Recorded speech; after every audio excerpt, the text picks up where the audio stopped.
What an interesting passage of scripture we've been looking at this week. Peter had denied the Lord. He had cursed, he had sworn, he did what he said he would never do. The Bible gives us a great warning to every believer. Take heed lest you fall. Let him that thinketh he standeth. I don't care who you are, we're still made out of this, so we can fall. Peter did what he never thought he'd do. And again, I don't believe that Peter lost his faith in the Lord. He lost his faith in himself. Peter knew the Lord had risen. Peter had seen the Lord. He talked to the Lord. He appeared to him in the upper room. Matter of fact, this is the third appearance. So Peter knew he was there. But Peter felt like God can never use me again. If you're listening to this and you've fallen into some sort of sin, and the devil's convinced you that God can't use you, or God doesn't love you, or God can't do something with your life, the devil's a liar. He had convinced Peter of this, and he went down back to his old life. And as it happens too often, he took others with him.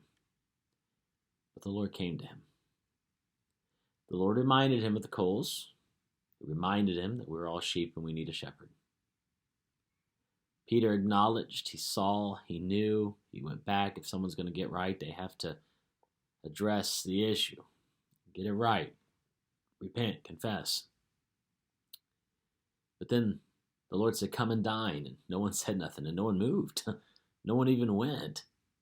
When the Lord said, come and dine, you notice he says, come and dine. None of them said nothing. Then verse 13, Jesus then cometh. He went to them. They felt like there was just too big a gap. Fellowship was destroyed. It couldn't be restored. And they were heartbroken. They thought, surely, God, you don't really want to fellowship with us. Look what we've done. But God did. And the Lord initiated the restoration here. There are so many times when we've allowed things to get between us and the Lord, and we are so filled with shame, and we're filled with regret, and we're filled with sorrow, and we wish we could go back and do it over again, but we can't, and we think, I can't erase this, I can't go forward, and we're tormented by what we've done. I'm sure Peter in his heart wanted to run to the Lord and fall at his feet and say, I'm so sorry.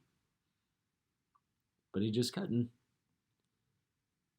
But praise the Lord knew his heart.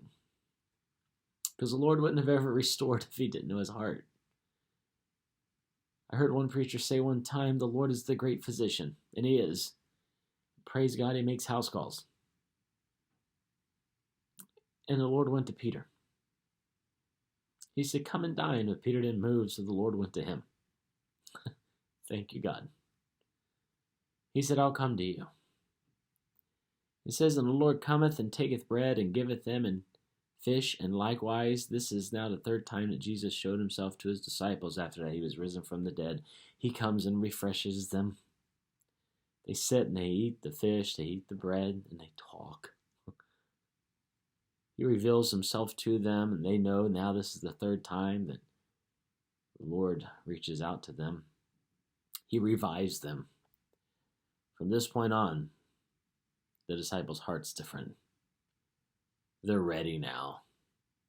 They're going to be empowered now. They're going to be commissioned now. But the Lord revives them. Peter knew he'd messed up. The Lord knew Peter had messed up. But what did the Lord have to establish in Peter's heart and these other disciples? I know, but I still love you. And I'm still concerned for you. And I still have a plan for you.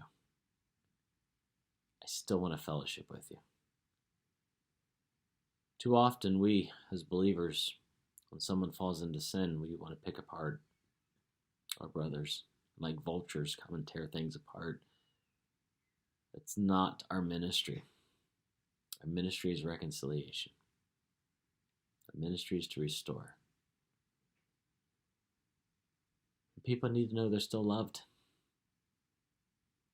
People need to know that there's still hope.